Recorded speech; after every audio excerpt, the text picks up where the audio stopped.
नमस्कार बच्चों, मेरे YouTube channel ABC smart classes में आपका स्वागत है।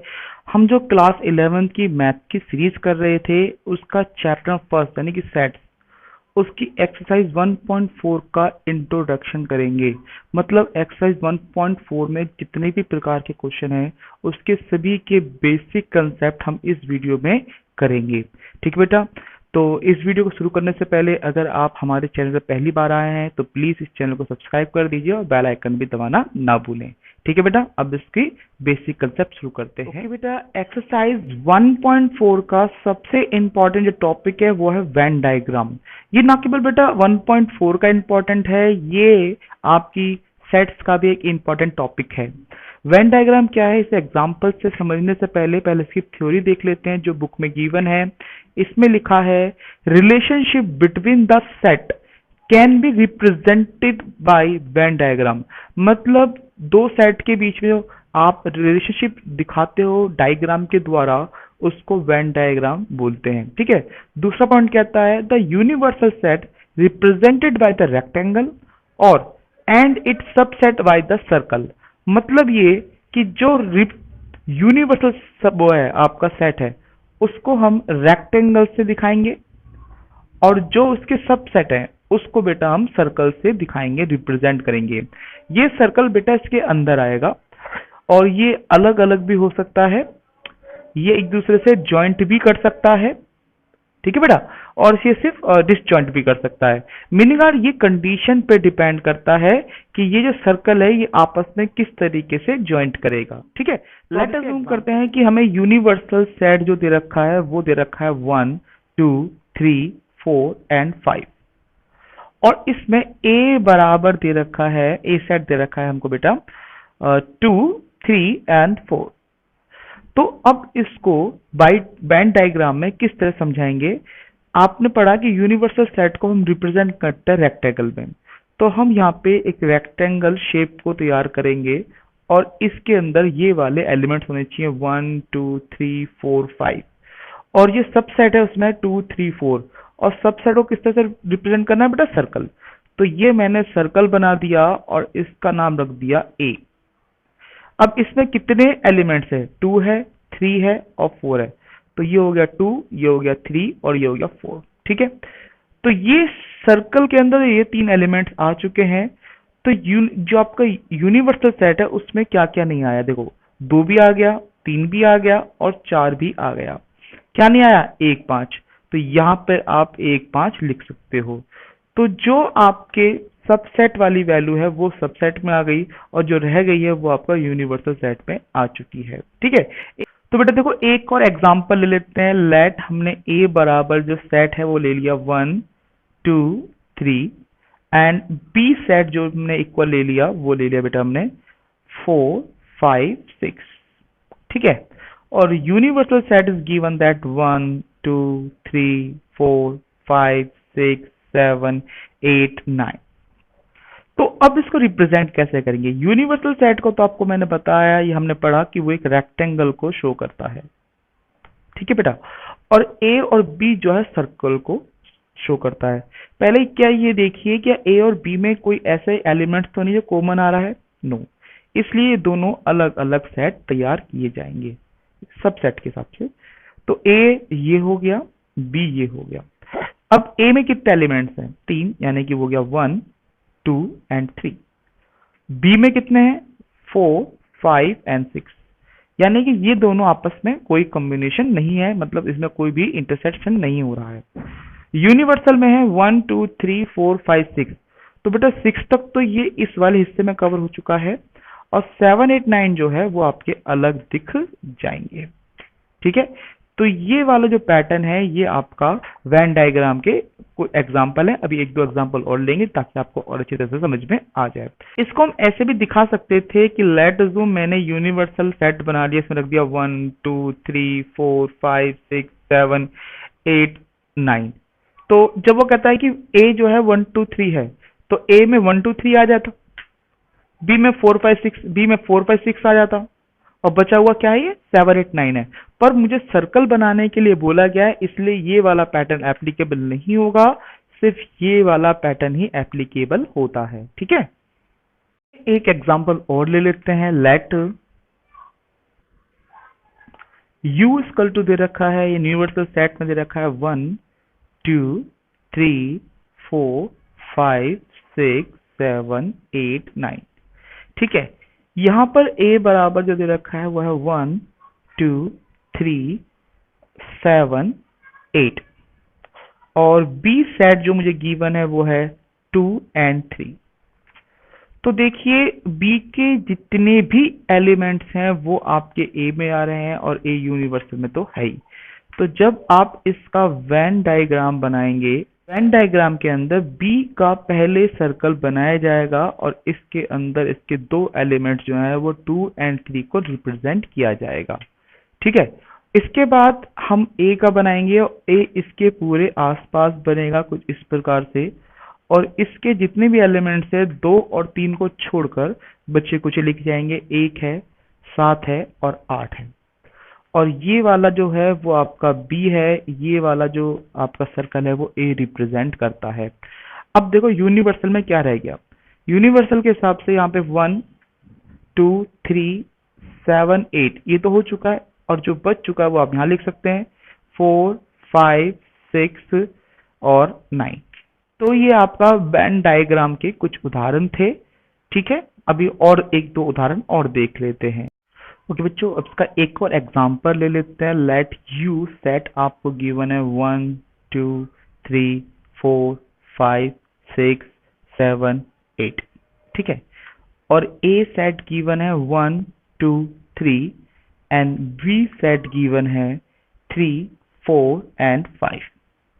ओके, तो यहाँ पर आप देखोगे कि आपकी एक वैल्यू जो है वो आपको कॉमन दिख रही है, इसलिए जब हम इसको वेन डायग्राम में रिप्रेजेंट करेंगे तो ये तो आपका u है। अच्छा, मैं यहाँ पे बता दिया, यहाँ पे u, ये सारे u सेट को रिप्रेजेंट कर रहे हैं। ठीक है, तो ये तो आपका u हो गया। पहला आपका जो सबसेट बनेगा वो a बनेगा, क्योंकि a और b में एक एलिमेंट जो है वो कॉमन हो रहा है, इसलिए दोनों सेट आपस में इंटरसेक्ट करेंगे। ठीक है बेटा, और ये कौन सा एलिमेंट है जो कॉमन है, वो 3 है। तो a में क्या बचा, यहाँ पर जो दो सेट एलिमेंट्स बचे हैं वो 1 2 हो गया, और b में जो आपके दो जो एलिमेंट्स बचे हैं वो है 4 5। जो 3 एलिमेंट्स है वो a में भी है और b में भी है, इसलिए इसे इंटरसेक्ट तरीके से रिप्रेजेंट किया जा रहा है। अब यूनिवर्सल में क्या बच गया, यहाँ पे 1 2 3 4 5 तक तो आ गया, 6 7 8 बच चुका है, तो ये हो गया 6 7 एंड 8। तो इस तरीके से आप अपने वेन डायग्राम को रिप्रेजेंट कर सकते हैं। ठीक है, अब हम इसको नेक्स्ट टॉपिक पढ़ेंगे, यूनियन। ठीक है, ओके। जो नेक्स्ट टॉपिक है वो है ऑपरेशन ऑफ सेट्स, यानी कि हम सेट के साथ कुछ ऑपरेशन करेंगे, यूनियन करेंगे, इंटरसेक्शन करेंगे, सब्ट्रैक्ट करेंगे। तो ये जितने भी आपको मिलाकर बनते हैं उसे ऑपरेशन ऑफ सेट्स बोलते हैं। इसका पहला टॉपिक है यूनियन ऑफ सेट। यूनियन को अगर हम बात करें तो ये एक तरह का एलसीएम की तरह यूज किया जा सकता है, जो हमने 6 7 8 क्लास में सीखा था, उसी तरीके से इसे यूज कर सकते हैं। पहले इसको किताबी जो डेफिनेशन है वो पढ़ लेते हैं, उसके बाद फिर बेटा हम इसको एग्जाम्पल से समझेंगे। तो let A and B are two set, A और बी दो कोई सेट है। Union of A and B is contain all the elements of A and B, यानी कि ए और बी दोनों को मिलाकर हमें यूनियन प्रिपरेशन करना है। कॉमन एलिमेंट्स टेकन वंस, जो कॉमन है उसको एक बार लेना है, बाकी सबको लेना है। इसका जो सिंबल है वो बेटा यू की तरह दिखाई जाएगा। अगर मैं ए और बी के बीच में यूनियन निकाल रहा हूं तो वो कहलाएगा ए यूनियन बी, और उसे मैं ब्रैकेट में रिप्रेजेंट करूंगा। ठीक है, एक एग्जांपल ले लेते हैं। Let A set equal to आपको दे रखा है 2 3 4 5 and B set is given that 1 3 5 7 and 9। ठीक है, अब मुझे इन दोनों का यूनियन निकालना है, मतलब मुझे ए यूनियन बी निकालना है। तो ए यूनियन बी के अंदर हमने पढ़ा कि जो कॉमन एलिमेंट्स है वो एक बार आने चाहिए। देखो यहाँ पे भी 3 है, यहाँ पे भी 3 है, यहाँ पे भी 5 है और यहाँ पे भी 5 है, तो ये 2 बार नहीं आएंगे, ये एक बार आएगा। और इसको इस प्रकार से लिखेंगे 2 3 4 5 7 एंड 9। ठीक है, समझ में आया कि जो एलिमेंट्स मेरे दोनों हैं दोनों लिए थे, पर जो रिपीट हो रहे हैं दोनों में वो एक ही बार लिए गए हैं। ठीक है, याद करो इसी तरीके से हम 6 से लेकर 9th क्लास तक एलसीएम लेते थे, जिसे लो कॉमन फैक्टर कहते थे, जिसमें हम कॉमन को एक ही बार लेते थे और जो बची कुची वैल्यू उसको ले लेते थे। तो बिल्कुल सही, यहाँ पे जो यूनियन है बिल्कुल एज इट इज एलसीएम ही है। इसको हमने 9वीं क्लास में समझाया था। अगर आपको उसको देखना है तो उसका लिंक जो है हम वीडियो में आपको दिखा देंगे कि किस तरीके एलसीएम को उसको निकाला जाता है। तो इसका एक एग्जांपल और ले लेते हैं, एग्जांपल नंबर 2। इसमें लेट हमने ए जो सेट है वो गिवन है ए ई आई ओ यू, और जो बी सेट जो गिवन ले लेते हैं वो है A B C D E F. ठीक है बच्चों, अब इसमें हमें ए यूनियन बी निकालना है। तो सबसे पहले ये देख लो इन दोनों में कुछ कॉमन वैल्यू है। यस, ए है, ई है आई थिंक, और कुछ वैल्यू कॉमन नहीं है। तो ये जो डबल वैल्यू है ये आपका वंस आएगी, बाकी आपको सारी वैल्यू जो है एलिमेंट्स है वो लिख देंगे।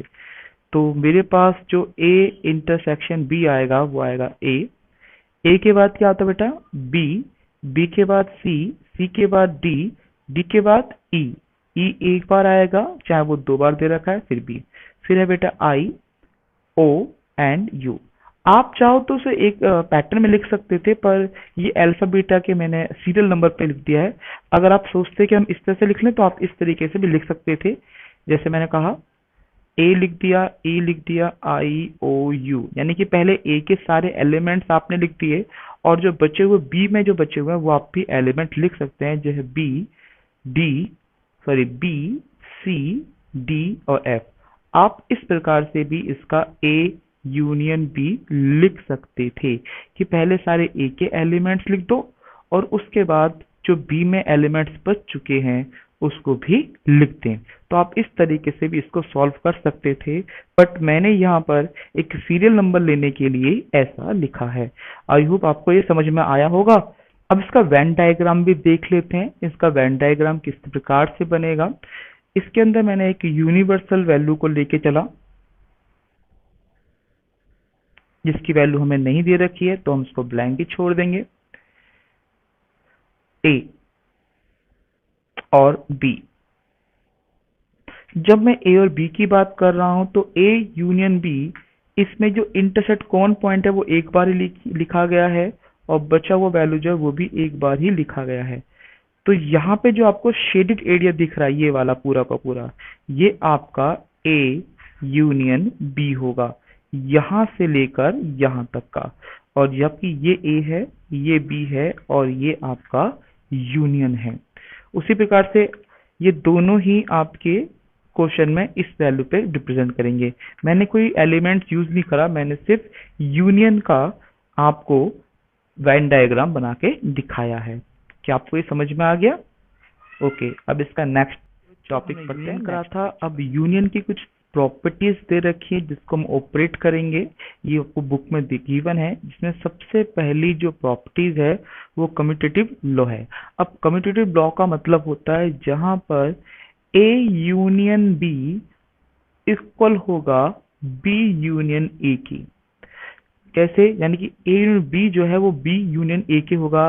लेट एग्जांपल देखते हैं कि ए बराबर 1 2 3 और बी इक्वल टू दे रखा है 3 4 5। तो अगर मैं ए यूनियन बी लिखता हूं तो वो बनेगा 1 2 3 और 3 कॉमन है इसलिए 2 बार नहीं लिखा जाएगा, 1 टाइम आएगा, वो आएगा 4 एंड 5।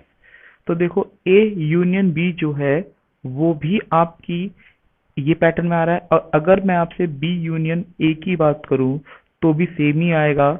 यहाँ पे आपका 3 शेडेड लॉ कहता है कि A union B union C, A union B को अगर सी के साथ कंपेयर करेंगे तो सी यूनियन बी को ए के साथ कंपेयर करने से यानी यूनियन करना हमेशा बराबर होगा।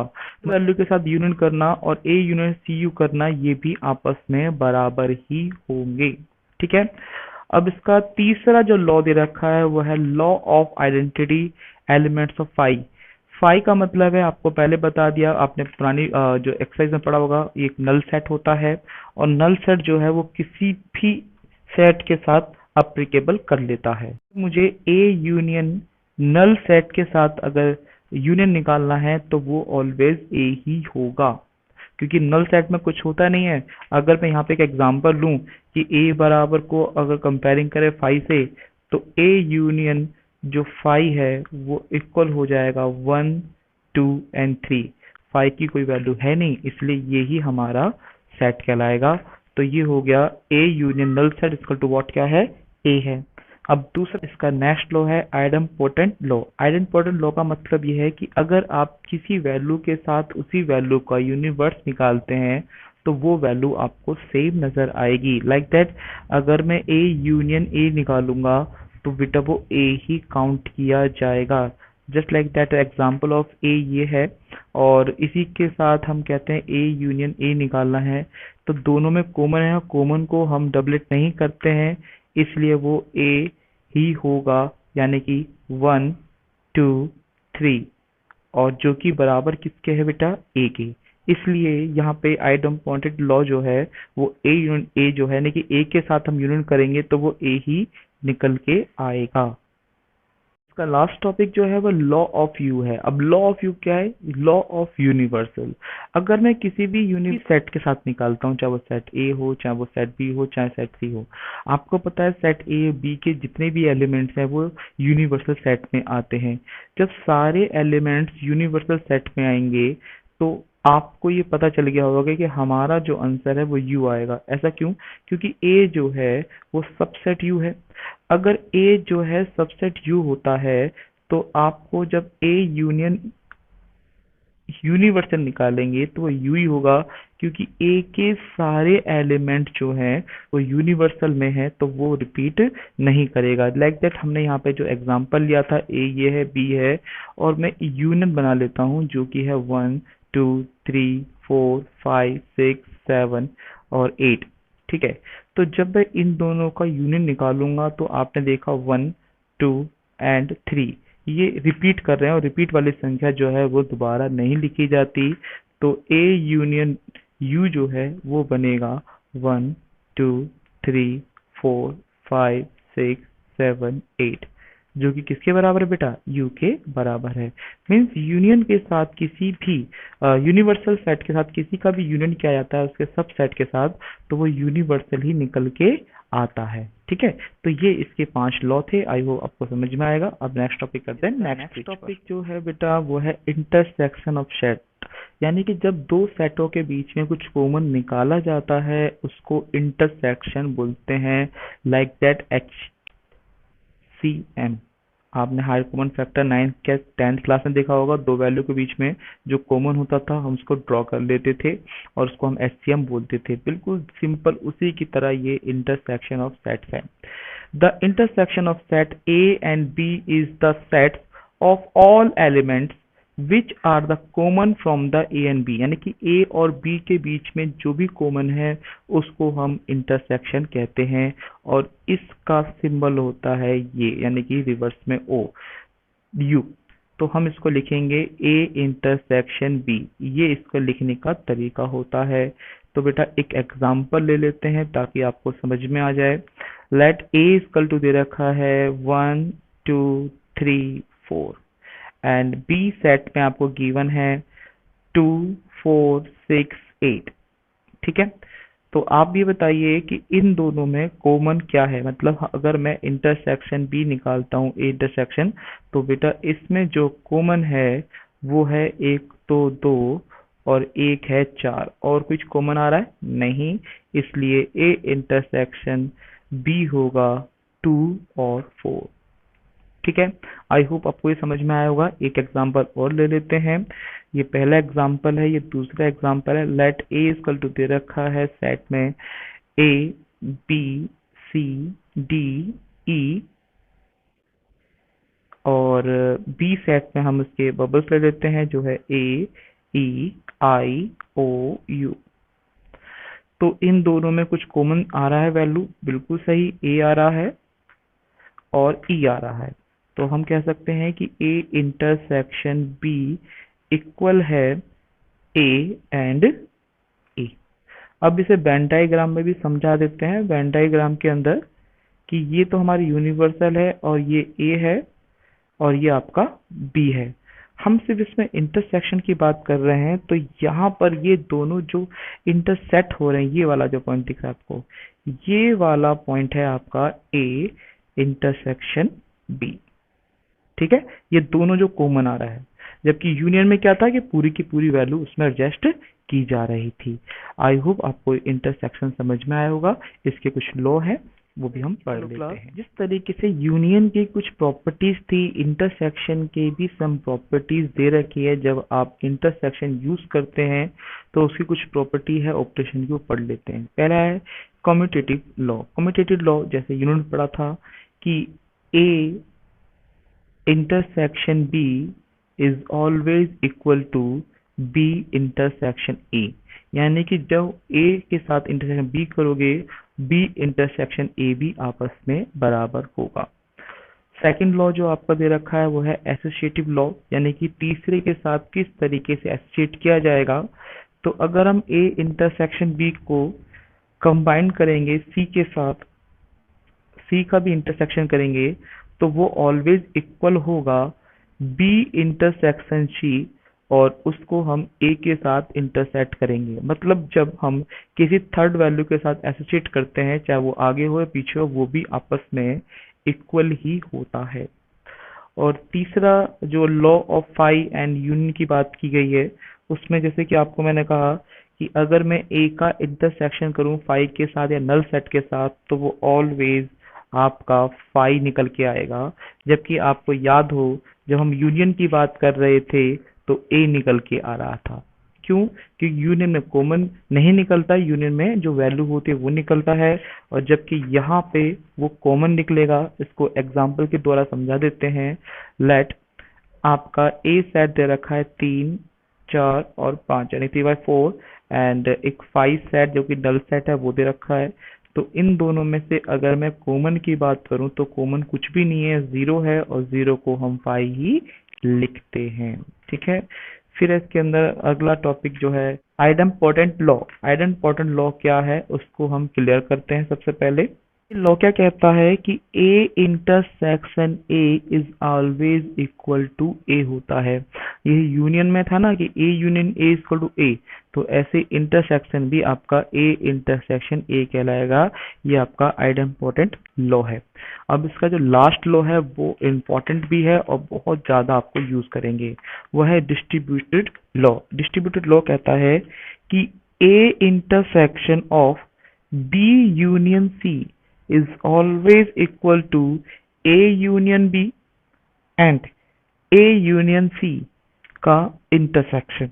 मतलब A यूनियन B और A यूनियन C का intersection is equal to A intersection of B union C। ये कुछ लॉज हैं आपके इंटरसेक्शन के, यूनियन के। ये बेटा आपको क्वेश्चन करते समय बहुत ज़्यादा यूज होंगे, इसलिए इसको याद कर लेना। अभी हम इसके कॉम्प्लीमेंट सेट के भी कुछ रूल पढ़ेंगे, ये आपके एग्जाम में बहुत ज़्यादा इंपॉर्टेंट है, जिसको आपको याद करना पड़ेगा। ठीक है, अब नेक्स्ट टॉपिक करते हैं। नेक्स्ट टॉपिक है वो है डिफरेंस ऑफ सेट, यानी कि दो सेट के बीच में डिफरेंस कैसे निकाला जाता है। तो उसमें लिखा है the difference of set A and B in the order is the set of elements which belong to A but belong to B। मतलब जब हम A और B को सब्ट्रैक्ट करते हैं, तो जब आपको बोला जाता है A और B, तो A सेट में से जितने भी एलिमेंट्स B से मिलते हैं उसको हटा दिया जाएगा, और बचे हुए जो A के एलिमेंट्स है वो लिख दिया जाएगा। तो वही लिखा है कि elements which belong to A, वो A से तो बिलोंग करेगा परंतु B से बिलोंग नहीं करेगा। ठीक है, तो बेटे यहाँ पे लिखा है A माइनस बी, तो उसको हम A माइनस बी लिखेंगे। बट इसमें एक चीज ध्यान रखना है कि A minus B is not equal to B minus A। ये तो नेचुरली ही है, जैसे आपको पता है कि 2 minus 3 is not equal to 3 minus 2। अगर मुझे इन दोनों को इक्वल करना है तो मुझे यहाँ पर वैल्यू के आगे माइनस को लगाना पड़ेगा, चाहे वो यहाँ हो या यहाँ हो। इसका मतलब ये हुआ कि जब हम किसी को माइनस करते हैं तो दोनों वैल्यू बराबर नहीं होती है। पर ले लेते हैं, लेट ए सेट आपको दे रखा है 1 2 3 4 5 और बी सेट जो आपको गिवन है वो है 4 5 6 7। ठीक है, तो बेटा आपको जब a माइनस बी निकालने के लिए बोला जाएगा तो a में आप b के जो एलिमेंट्स है उसको आप ध्यान से देखेंगे। तो a में b के एलिमेंट्स एक तो 4 है और एक 5 है। तो हमारा a माइनस बी जो सेट आएगा वो आएगा 1 2 3। ठीक है, में b माइनस ए सेट निकालना है तो वो कैसे होगा, आपको देखना है कि b में a के कितने कॉमन एलिमेंट्स हैं। तो एक 4 है एक 5 है, तो कितने रेस्ट रह गए, 6 और 7। तो दैट इज 6, दैट इज 7। तो ये समझ में आ गया, a minus B is not equal to b minus A. तो जब हम a माइनस बी निकालते हैं तो b के एलिमेंट्स हटा देते हैं, और जब b माइनस ए निकालो तो b में से a के एलिमेंट्स को रिमूव कर दिया जाता है और बचे हुए आपके एलिमेंट्स आंसर आ जाता है। ठीक है बेटा, नेक्स्ट टॉपिक है जॉइंट सेट। जब कोई दो सेट कहीं पे जॉइंट करते हैं तो उसे जॉइंट सेट कहते हैं, चाहे वो एक बिंदु पे हो चाहे वो एक से ज्यादा बिंदु पे हो। इसको मैं वेन डायग्राम से अच्छी तरह समझा सकता हूँ कि जब कोई दो सेट, ये आपको पता है ना, ये यूनियन होता है। जब कोई दो सेट आपस में किसी एक बिंदु पर या फिर एक से ज्यादा बिंदु पर यानी कि दो बिंदुओं पर ज्वाइन करते हैं तो इसको जॉइंट सेट बोलते हैं। और जब वो एक दूसरे से कहीं पे भी मिलते नहीं हैं तो उसे डिसजॉइंट सेट कहते हैं। ठीक है, थोड़ा इसकी डेफिनेशन पढ़ लेते हैं। When A and B are two set such that A and B are non-empty set, A और B कोई दो सेट हैं जो एम्प्टी नहीं है, खाली सेट नहीं है, जहां पर A intersection B is not equal to null. मतलब A और B का इंटरसेट कोई ना कोई वैल्यू यानी कि एलिमेंट्स होनी चाहिए, तभी वो जॉइंट सेट होता है। और अगर वो उनकी वैल्यू 5 के बराबर है तो वो डिसजॉइंट सेट होगा। Then A and B are called joint set. जैसे एक एग्जांपल ले लेते हैं। एग्जाम्पल का मतलब मैंने सेट ए ले लिया है 3 4 6 7। ठीक है, 5 नहीं है इसके अंदर। और बी सेट ले लिया मैंने 1 2 3। ठीक है, तो इन दोनों सेट में आपको तीन एक ऐसी वैल्यू दिख रही होगी जो दोनों में कॉमन है, या आप कह सकते हो कि ए इंटरसेक्शन बी बराबर 3 है। मतलब इंटरसेक्शन जो है वो 3 है, इसमें A intersection B not equal to 5 आ रहा है, इसीलिए ये जॉइंट सेट है। और ये जॉइंट कहाँ कर रहा है, ये जॉइंट कर रहा है नंबर 3 पर। तो अगर मैं आपसे कहूं कि मैं इसका वेन डायग्राम बनाता हूं तो वो इस प्रकार से बनेगा। यहाँ पे आएगा 4 6 7 और ये आएगा आपके पास 1 एंड 2, क्योंकि ये जो पॉइंट है वो आपका 3 होगा। तो ये U है, ये A है और ये B है। यहाँ पे A इंटरसेक्शन B जो है वो बराबर किसके होगा, 3 के होगा। इससे ज्यादा भी हो सकता है, जैसे भी बताया मैंने सेट से वेन डायग्राम के अंदर, कि ये दोनों भी हो सकते हैं। एग्जाम्पल एक और ले लेते हैं। लेट A सेट मुझे गिवन है 1 3 5 7 9 और B जो सेट दे रखा है वो है 2 3 5 7 एंड 11। ये एक ऑड नंबर है और ये एक प्राइम नंबर है। तो यहाँ पर जब आपको जॉइंट की बात करते हैं तो A इंटरसेक्शन B जो है वो है, एक तो बेटा 3 है, एक आपका 5 है और एक आपका बेटा 9 है, क्योंकि यही तीन वैल्यू जो है वो आपकी कॉमन आ रही है। ठीक है ना, तो इसको अगर वेन डायग्राम में समझाएंगे तो वो कुछ इस प्रकार से बन के आएगा।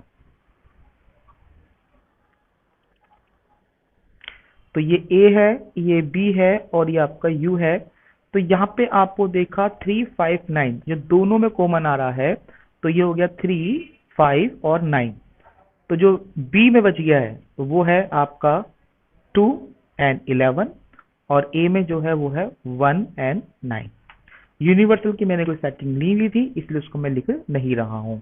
ठीक है, तो ये आपका जॉइंट सेट्स है। आई होप आपको समझ में आया। ये लास्ट टॉपिक है दिस जॉइंट सेट। जैसा कि आपको जॉइंट सेट्स में समझ में आ गया होगा, जब दो सेट जो है आपस में किसी बिंदु पे जॉइंट नहीं करते उसको डिस जॉइंट सेट कहते हैं। इसमें लिखा है if the set A and B are empty set and A intersection B is also empty, then they are disjoint set. Means A intersection B equal to empty. जब भी कोई दो set आपस में किसी भी पॉइंट पे ज्वाइंट नहीं करते हैं उसको डिसजॉइंट सेट कहते हैं। एग्जाम्पल ले लेते हैं हम बेटा। Let set A equal to ले लिया 2 4 6 8 and set B equal to ले लिया 1 3 5 एंड 7। इन दोनों सेट में कोई कॉमन बिंदु है? नो, कोई कॉमन बिंदु नहीं है। तो वी से दैट ये हम लिख सकते हैं A intersection B equal to 5 और ये जो है वो डिसजॉइंट सेट होगा। इसको वेन डायग्राम में समझा देते हैं। ये आपको तो यूनिवर्स है, ये आपका A है और ये आपका बेटा B है। तो A में हो गया 2 4 6 8 और B में हो गया 1 3 5 एंड 7। तो ये जो पॉइंट है आपका डिसजॉइंट में कहलाएगा। ठीक है, इस वीडियो में इतना ही। आपको ये वीडियो कैसी लगी आप हमें कमेंट कर सकते हैं। अगर आपको वीडियो पसंद आई है तो प्लीज लाइक करें, शेयर करें और पहली बार आप हमारे चैनल पे आए हैं तो उसे सब्सक्राइब करना ना भूलें। बेल आइकन भी दबा दें ताकि आपको जब भी हम कोई वीडियो अपलोड करें उसका नोटिफिकेशन आपको सबसे पहले मिल जाए। ठीक है, एक्सरसाइज 1.4 करेंगे नेक्स्ट वीडियो में। जब तक के लिए गुड बाय, जय हिंद।